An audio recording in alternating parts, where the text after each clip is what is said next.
Hey, it's Dr. Tartt, faith-based psychologist. Today, this video is about mental health awareness. Mental Health Awareness Month, is in May. So this video is about mental health awareness. And I'm glad to talk to you today about adverse childhood experiences, y'all. So if you've ever had an adverse experience, if you ever had trauma related to your life and you're trying to get over it, or you can't figure out how to help your family members get over it, this one is for you. You're going to want to share this. You want to let people know because you're about to get mental health awareness like you've never seen it probably before. So let me dive in. So welcome to another edition of Heart to Heart with Dr. Tartt.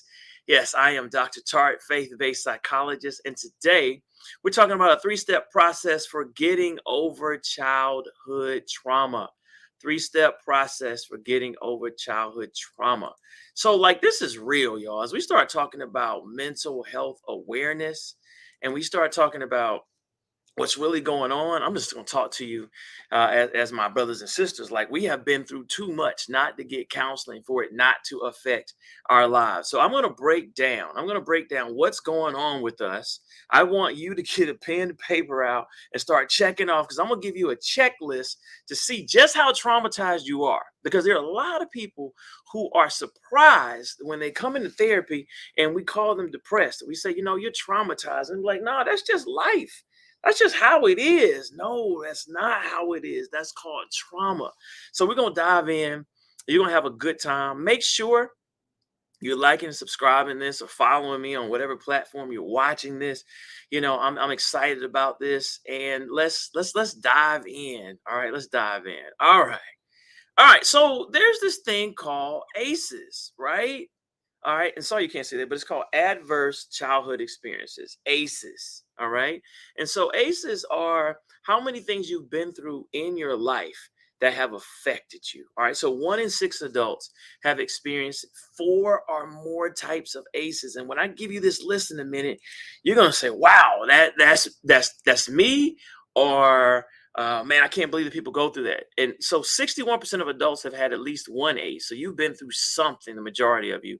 And if you're a female or you're part of a ethnic or racial minority group like African American, in this country, African, this country, you're at greater risk. Or American Indian, Alaska Native, we can call it Hispanic. You can go on at risk for 4 or more ACEs.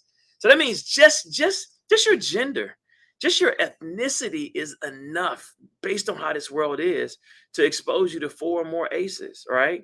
And preventing ACEs could reduce the number of adults with depression as much as 44%. So what does that mean? That means, like, if you didn't go through the things you went through as a child, if we were able to either give you adequate treatment or you were somehow able to prevent it and avoid it and not go through that, 44% of the people who are depressed right now would not be depressed. That's, that's deep right there. That's deep right now. And I said much more because that means that what happens as a child also affects our relationships. We don't have to go into relationships being clingy or controlling or narcissistic or untrust, to have a large amount of distrust, or to over sexualize ourselves to get attention, or to manipulate others, or to have anxiety, depression, trauma that bleeds into our relationships and work. Right, y'all get it? Oh my goodness! What it's saying is that what we've been through as children, even in adults, is affecting us even today. All right, so let's dive in. All right. So researchers looked at ACEs, right? And they studied the relationship between these 10 ACEs. So I want you to see if you have these 10 ACEs. All right. Let's see the bigger. All right. One, childhood physical abuse, child sexual abuse, child emotional abuse. Now, emotional abuse, we'll get into emotional neglect. Emotional neglect means that, it can even be a parent is there, but they didn't pay attention to you. You were underwatched, you were undercared for, you were understimulated. All right. Physical neglect, didn't care for your physical needs. All right. Having a mentally ill, depressed, or suicidal person in the home, having a drug addicted or alcoholic family member, witnessing domestic violence against the mother, loss of a parent due to death or abandonment, or by parental divorce, incarceration of any member for a crime. All right, those are the aces, right? So you counting those up, and I'm gonna go back a little bit. I mean, you're going too fast. You have those 10. Look at them again. Count how many you have. All right. And the higher your number, the higher risk you are to have some type of issues when it comes to life. Not because anything's wrong with you, but something is wrong with your childhood. All right. So this is going to relieve a lot of pressure from a lot of you. Now, let me add some additional stresses here. Right. Let's add on to that adulthood, right? Adulting, racism, poverty. Poverty is stressful. Now, there's a point with poverty where you feel the same, right? Like once you get out of poverty, everyone has a similar level of happiness, right? So, coming out of poverty makes you happier. But once you get out of poverty, there's really no difference between the happiness of someone who's middle income and someone who's uber rich, right? Systemic oppression. Y'all know how that is. All right, exposure to community violence. Just this week, as I'm doing this, the Buffalo murder, mass murder happened. So as Black folks, we're like, we can't even go to the grocery store because of what's going on online with this propaganda of them thinking about, white people afraid of genocide, right? Just craziness from this internet conspiracy theories, right? Microaggressions. Y'all know about those being in corporate America, being in relation, stereotype threat. Yeah. Overly punitive school discipline. If you start talking about kids who have ADHD and PTSD, and then they get suspended and put in alternative school and boot camps, and we know those type of environments, right? If it's not the right one, it could be more stressful, right? I've sent kids to like boot camp, and they like came back like worse, right? And I said, okay, that's the end of that experiment if they didn't use it the right way. So are y'all getting this? Are y'all getting this? Like, so when we start talking about our childhood experiences, right? And then we add on adult trauma. Can you see how that affects us? Can you see how that affects us, right? So y'all want mental health awareness? I'm gonna give it to you. I promise you, I'm gonna give it to you, right? So let's talk about. Let's see. There we go. Let's talk about children who have 4 or more ACEs. All right. So if you have 4 or more ACEs, here's what this means. Let me say a little bigger. You're at 10 to 12 times the greater risk for drug use and attempted suicide. 10 to 12. That's a 10x, 12x for having 4 or more childhood adverse experiences. 2 to 3 times greater risk for developing heart disease and cancer, right? Thank you, Dominic, for saying this is enlightening. So, so think about all that stress. So, cortisol dumps into your body. Cortisol is a stress hormone. Stress makes everything 11 times worse. You're constantly putting that into your body. That's affecting heart. That's affecting your heart. That's affecting the ability to get the likelihood of getting cancer, y'all. It's real. 32 more times likely to have learning and behavioral problems. That kicks off even more issues. So now you're in school thinking you can't learn. You think you're unintelligent, not as smart as other kids. And in reality, you're just stressed. How many of you have been so stressed you can't even remember the code to unlock your phone? You can't even remember your ATM card. You can't remember the alarm code because you're just like you've gotten that much bad news, right? Like an emergency situation. Imagine what your brain is like if you're stressed all the time. How are you supposed to learn if you're thinking about mom and dad and where is mom and dad? Where are they? Right? I'm in foster care. Is anyone coming to get me? I just saw someone killed last night, right? Just lost my mom in a car accident, right? Our dad came back in a drinking binge, and you still have to go to school, right? And if you don't have the proper mental health care, that stuff loads up on you, right? And so 8 of the 10 leading causes of death in the U.S. correlate with exposure to 4 or more ACEs, y'all. I mean, this is not a game. So this is real. This is what's happening to us. But this is interesting. All right, because I want to break this down. So there's something called, we have this idea, and I'll come back to this. We have this idea that we're supposed to suck it up, right? Something happens to you, you suck it up. That is a measure of manhood. That is a measure of being tough as a woman. That is a measure of your ethnicity, your race, your ability to be able to take a licking and keep on ticking, right? You suck it up. And if you can't suck it up, what do, family? You suck it up with a bigger straw, right? And guess what happens? We get sick. We get sick and we die earlier. Why? Because stress takes score. Our bodies take score, our minds take score. And let me break this down, all right? So this is a term called allostatic load. Now, allostatic load refers to the wear and tear on the body that accumulates when we're always in chronic, repeated stressors, right? And so these stressors can be external, internal, or both. So like internal, you can be thinking like, oh man, I'm not gonna have enough to pay the rent. And even though every month you come through, you just constantly worrying yourself, right? Or it could be external, right? Racism, right? At your child's school, bullying, you being bullied, people at work messing with you, they're promoting everyone but you, right? You've had five friends die this month to gang violence if you're a kid in income where there's a lot of crime, right? So we can simply can't afford to suck it up. It's too much to suck up. All right. And why? Sucking it up kills you. When you suck up all these traumas, it goes inside of your body. And that's what causes heart disease and cancer and stress and aggression and cheating on your spouse. No, I'm not saying you stress, you go cheat, but you just need a release, you're not in your right mind, right? And you're just looking for a getaway and drug use. So what's happening is that we're sucking too much up. And when we suck it up, it affects us. Now, I know y'all saw that picture, right? So this is John Henry. Remember the folklore of John Henry, where he said he could beat a locomotive train? He says, don't replace me with a machine. I can beat the locomotive train. And he did with a pickaxe. And at the end, what happened? He died. He died. Allostatic load, right? He worked so hard, right? Has so much stress that he was able to beat the machine, but then he died. There are a lot of people like that taking years. That's you. How many of you are taking years off of your life because you're worried about your mother, dealing with a toxic father? How many kids you growing up and then your mom is mentally ill and you're having to deal with that and you're watching toxic dynamics, or you're watching it in the neighborhood, or you're watching it, you're being exposed to porn, you're seeing rape, you're seeing incest, you're experiencing sexual abuse, physical abuse, neglect, having to tend for yourself, being parentified. I mean, that's a lot to suck up. And when you suck it up, it is at a cost, and you absolutely cannot do it. And that's why I am delivering this message for mental health awareness, that we have to know our ACEs and get help, right? So how do you get over it?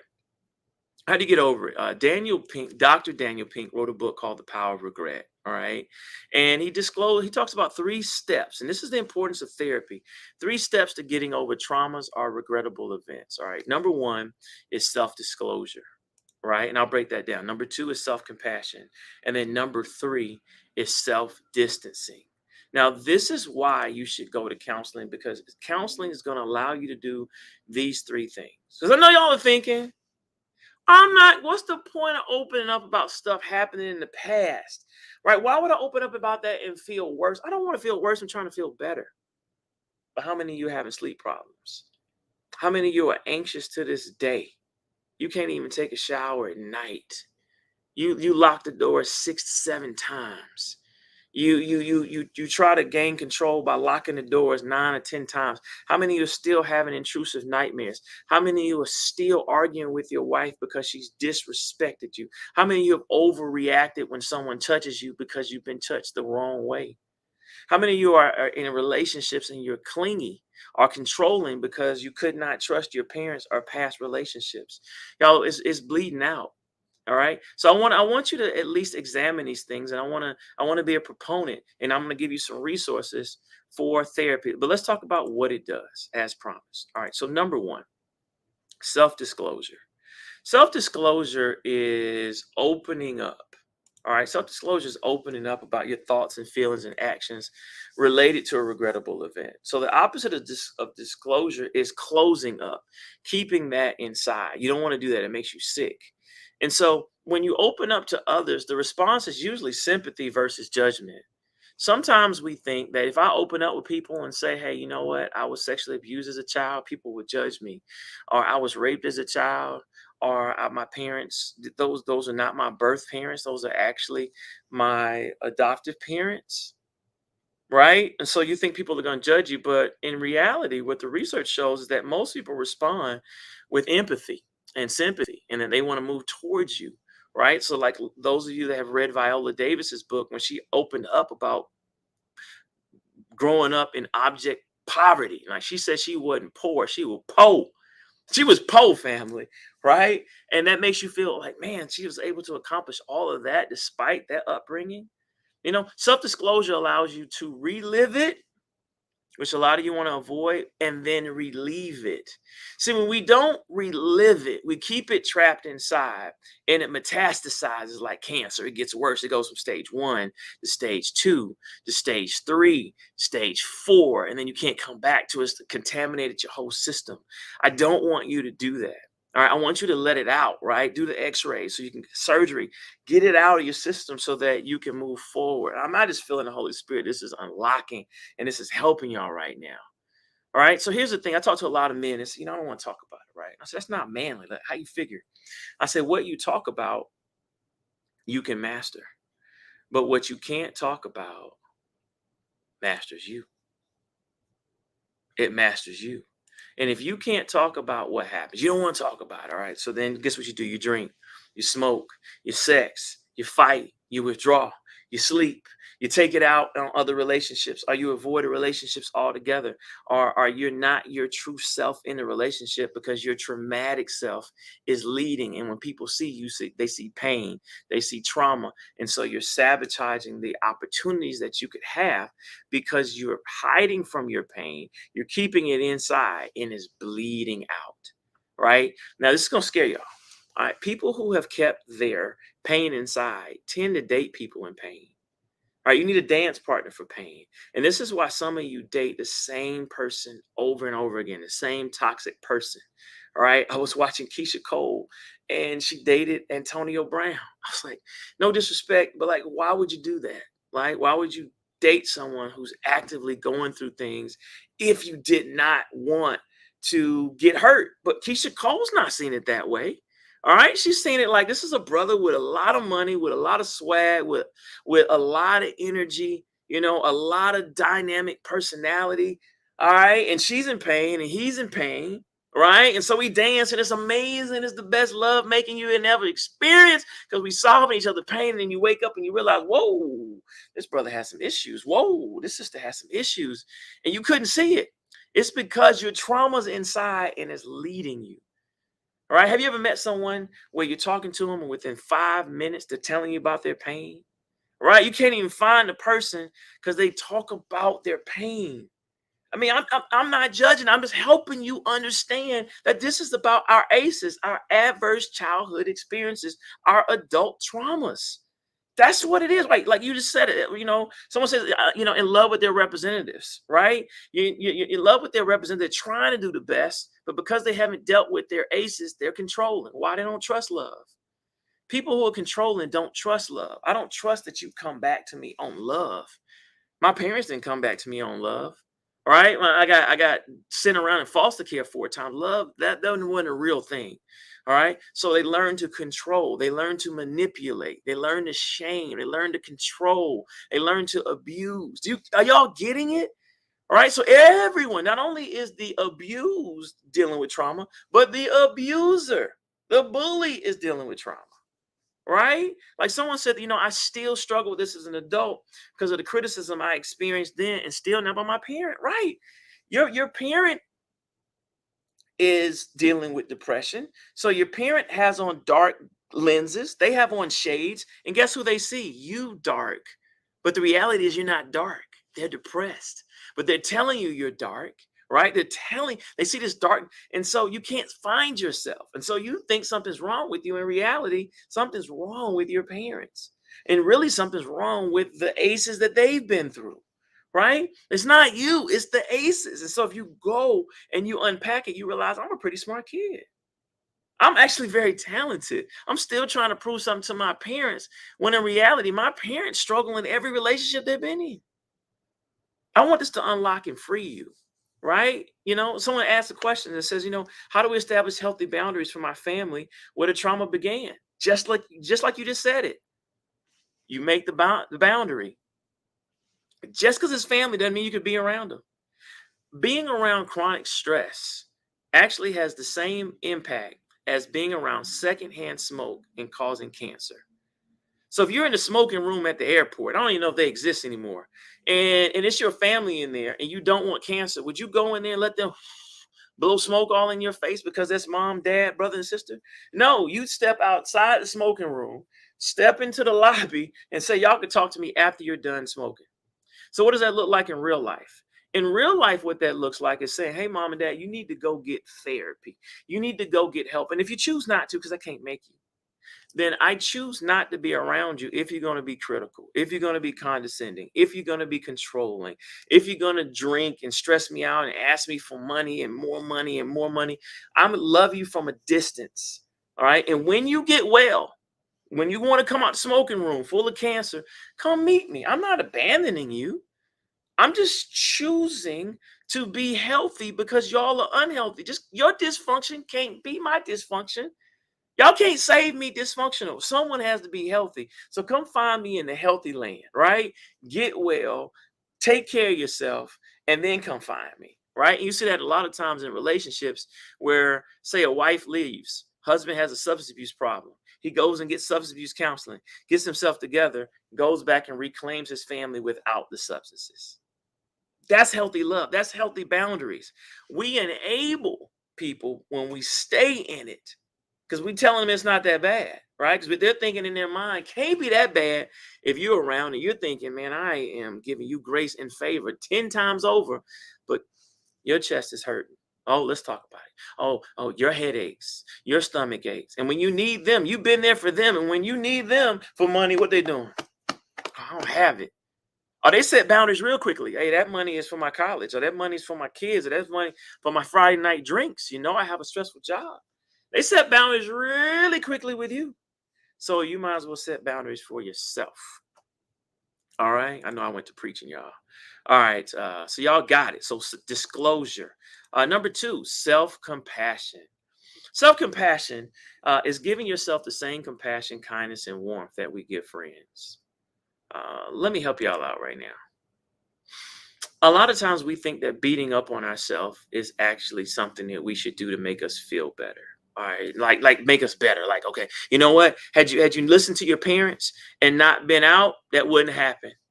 Right? Right? All right. Had you not been rebellious, you would have never met that guy and you would have never been a teen mom. That would have been the thinking, right? But in reality, what was going on? Mom wasn't paying attention to you. All right. Dad wasn't paying attention to you. You were parenting yourself. And so when a fine brother came over with a little drug money so he could take care of you, look out for you, that was more love than what you were getting because he was providing for your basic needs. You didn't know that you were going to get pregnant. You needed love in the worst way. And he introduced a way that made you feel a certain way, and you ended up having a child. Self-compassion. You'd say that to a friend. But what you say to yourself in self-criticism is, you made this bed, now lay in it. That's toxic. Nah, you were 16 years old. You were 15 years old. You were angry. You had just gotten fired. Your mom had just gotten into an argument, right? And then you met the guy on the bus, question your manhood, and you fall. Compassion. There was a lot of things stacked against you that day, my brother. All right? Self-criticism doesn't work. It only makes things worse. So what this does is it normalizes the negative experience and serves to neutralize them. Right? So you normalize. You know what? In my household, everyone was a victim of Uncle Johnny. And Uncle Johnny terrorized the family. The adults there didn't say anything. All right. And I had to endure what I had to endure for a season. All right. And so I have to normalize it. This is something that happens in my family. Our family turns a blind eye to a known sexual molester who was molested by his uncle. Right. And so you can have compassion on yourself. That no, I'm not fast, that I went through a season of being sexualized. I'm not paranoid when I don't trust people. Something wrong. I'm not crazy when someone touches me unexpectedly and I have a knee-jerk reaction. No, that's an adverse reaction. That's a normal reaction to an adverse circumstance. Listen, you are not alone. This represents the trauma that you're going through or you're reliving right now, thinking about, is an unpleasant moment in your life versus your life. This is something that happened to you. It is not you. See, when you say I'm a survivor, right? Okay. All right. Yeah. You survived incest, rape, poverty, right? You survived it, but it is not you. All right. Don't lead with that. Say, hey, that happened back in 2012, to 2022, 2024, right? That was a season. But right now, I'm able to move on. I'm able to realize that this is not that. This man is not that man. All right, all men don't abandon you. All men don't cheat, even though your daddy might have cheated. Every man your mama dated, you saw him do wrong, but that didn't have anything to do with me. That didn't have anything to do with Steph Curry. That didn't have anything to do with Barack Obama. Let me not name people, right? Because you never know. But that has nothing to do with a brother being loyal, a sister being loyal. Just because one betrayed you in the middle of an argument, she put out all your business, everything you told her, she chopped you up with it. Now, okay, because that happened. That doesn't mean that next woman that you date is going to do that. She may choose to not do that, right? So have self-compassion. Talk to yourself nicely. Give advice to yourself that you give a friend that went through the same thing. All right. Someone says, hey, you know what? I slapped taste out of his mouth. I was so sick and tired of people disrespecting me because of X, Y, and Z. I'd say, you know what? Sometimes we all get fed up. I don't know if slapping them was the right thing, but at least they know not to come for you. All right. Now you check the security cameras. You make sure that. Do I need to lie? Do I need to have an alibi? Do I need to let you know? Say you were over here when so you couldn't be there. And all right, you have self-compassion. All right, versus beating up on yourself. Right. Right. Like someone said, shame-based thinking and behavior. You're right. Right. You're right, Blanche. You know that. I can call out his name because he studies these things as a minister, as a therapist, if that's who I think it is. And so when we start looking at it, yeah, we don't need to shame ourselves. We just need to have compassion. And isn't that what Jesus had? Didn't he die on the cross for the forgiveness of our sins? He knew that we would do things, and yet and still he had enough compassion for us to forgive us. And that's why we don't have to commit suicide. We don't have to cut in ourselves. We don't have to act out on others. We don't have to punish others, because we can say, you know what? I sinned, I made a mistake, and God has already given me compassion. I understand what I was going through. I know what I need to do in counseling or making some life changes so I'm not in that position again. All right, so that's step number two. And then step number three, the final step, is self-distancing. And self-distancing is creating distance from our traumas and our regrets. All right. This allows you to analyze and strategize. So what we know is that when you have distance from something, you're able to look at it. All right, you're able to look at it from a distance and then be able to analyze how you moved, how you felt, and allows you to be able to unlock yourself from it. Does that make sense? So you're able to detach from it because you're distanced from it. So it's like in a car, it's in the rear view mirror versus still being in the car 10 years later about what happened when you were a child. All right. And this is why you see two people can go through the same trauma and one can be healthy, all right, while the other one suffers. All right. One can talk about their trauma and write a best-selling book, Oprah Winfrey, about being neglected as a child. All right. And the other can get in trouble and go to jail 10 times before they're 19. Same reality. One disclosed, one had self-compassion, one had self-distancing, and the other one kept it closed in and it metastasized and he acted out on others and they acted back out on them on the drugs, alcohol, all these things trying to get well from these aces. All right. And this is the goal of therapy, to help you get distance from these things, to help you move away from these things, to be able to go through it and say, hey, that happened then, without having the emotional reaction now. There are people who talk about people that they lost 6 years ago and it seems like it happened 6 minutes ago. All right. And there are others that talk about it 6 years ago and you're able to see that it has distance and they've come to a place of acceptance. All right. And then last thing, let me give you three ways to create distance from your past. All right, this is coming from Dr. Daniel Pink. One, space. So be a fly on the wall. All right, so fly on the wall actually observes, viewing the incident from a neutral observer to see the whole picture. And if you ever work with clients, this is where they start talking about dissociation. So they start describing the trauma like they were looking at it. So they said like they were looking at it like they were a camera, and they can see the abuser abusing them, or they can see mom yelling at them, or they can see the scene playing out and will give you all the colors, all the smells, all the sounds. All right, your body detached from that to save you the psychological trauma of going through it. At some point, the trauma is so high, it's like, get me out of here. And so your brain detaches. So you can use that space to actually look at what's happening. So you're looking at, all right, let me look at this situation. All right. So you had sex when you were 12 years old, right? But let's look and see what's going on from a distance. Your mom and dad weren't there to supervise you. How would you even know that this is not something you're supposed to be doing? And it was an older guy and he gave you money, or it was uncle, so you get what I'm saying? Are you were in these streets? You were gang banging, you buck, bang, bang. I used to work in Inglewood, y'all. All right. Anti-gang task force, mental health standpoint. All right. But that was family. They cared for you. They looked out for you, or so you thought. All right. They looked out for you. And so you're like, this was family. This was love. This was protection. This was survival on my block. Right. So I wasn't bad. I know I was in and out of juvie, but really what it was is that I wasn't parented. I didn't have outlets. I could have been in boxing. I could have been in art. I could have been in music. I could have been after school if we had the money. I didn't have to watch my siblings. And gangs weren't left, right, across the street. Cousins, brothers jump me in. That's one. All right, number two, time. All right, so Back to the Future. All right, so fast forwarding to see if you would feel the same sting in the future. So it's like, all right, so 5 years from now, is it possible that I could get over this breakup? I could get over this divorce and learn to love again? Or is it possible that I won't be affected by what happened with Jada anymore? Right? Is it possible for that relation for me to be able to move on and find someone new?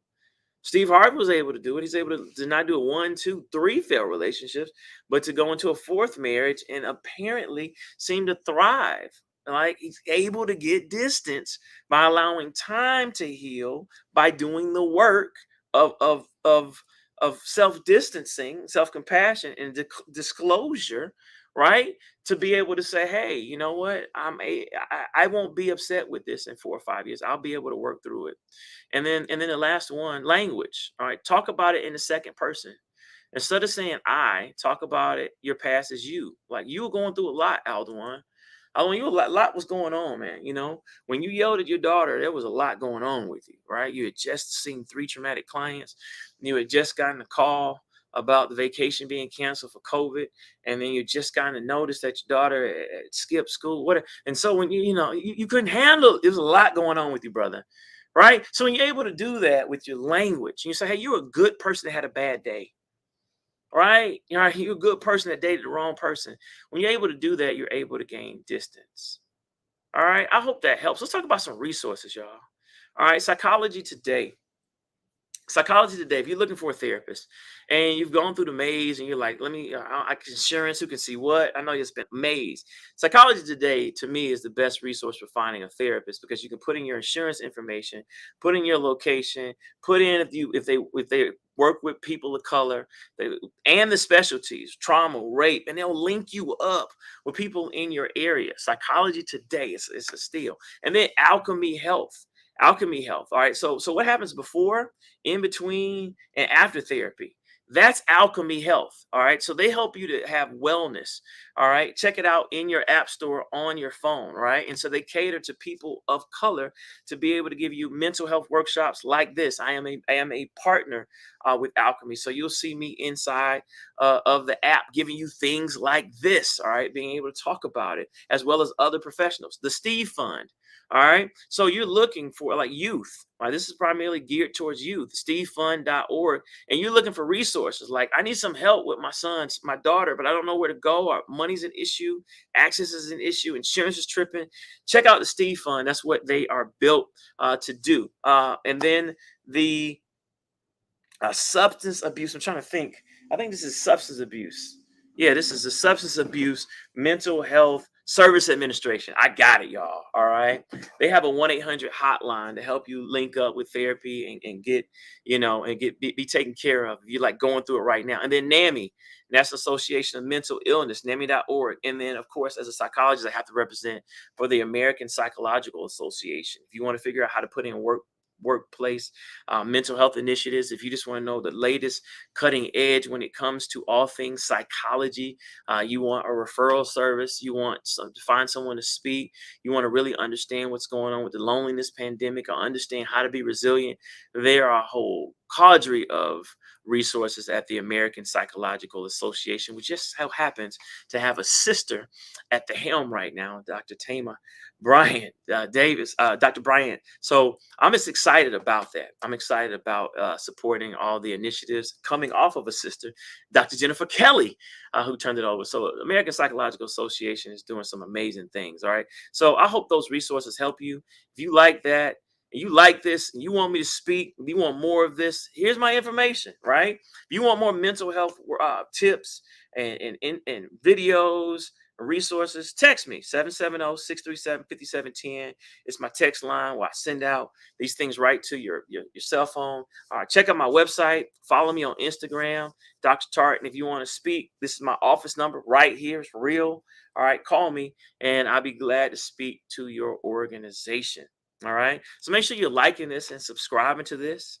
All right, on YouTube, share it with a friend. And if you're you want to have a great marriage, a dope marriage, check out A Weekend for Love, right? A Weekend for Love. Go to aweekendforlove.com if you're looking for an amazing marriage retreat to be able to give you a toolkit and a wonderful experience to enhance your marriage. I don't have to sell you on having a dope marriage. You know the cost of not having a dope marriage, because some of y'all are on the brink of being on the brink of divorce, and A Weekend for Love can certainly help you to get back into good graces with one another, to feel good, and also for those couples that are trying to thrive, all right, who are thriving, who want to have amazing marriages. Like, you're not trying to get stuck. You already know we're not building, we're dying. If we're not growing, if we're not getting more in shape, we're getting less in shape, right? We're trying to build legacies and have couples goals, right? So we give you everything that you need, all right? So I hope this helps. Thank you. Oh, I see you, Claudette. Of course, you're an amazing person. So I'm excited for those of you that join in live, and we'll be sharing this with others. So I'm Dr. Tartt. I'm excited about being your psychologist, bringing this right in front and center. This is Mental Health Awareness Month, but this will go, 365, 24/7. All right. So, look, God, we just thank you for everyone that tuned in today, Lord. We ask and pray that this blesses them, that this moves them to get the resources, that their moms and dads and aunts and uncles and sisters and brothers that are noticing, hey, I've had a number of ACEs. I've had some adverse childhood experiences that I did not realize that are affecting me. And those things actually are on top of the adult experiences that I've had that are adverse and traumatic. And I want to be well. It says in the Bible, he saw the man at the pool. He asked him, do you want to get well? Well, then pick up your mat and walk. And so the pick up your mat and walk moment is pick up the phone and call who you need to call to get the necessary tender, loving care from someone who cares about you and wants to see you heal, because there are blessings that God has for you. There are compound blessings that he has for you. But you have to be able to be in the right mind frame, the right capacity, and the right mental place, right mindset to be able to receive them versus going through the cycle of the same old adverse things. So, Lord God, we ask and pray that this releases them, this frees them, and gives them new life and new manna and new insight, new happiness and joy. These things we ask in Jesus' name, amen. All right. Take care. God bless.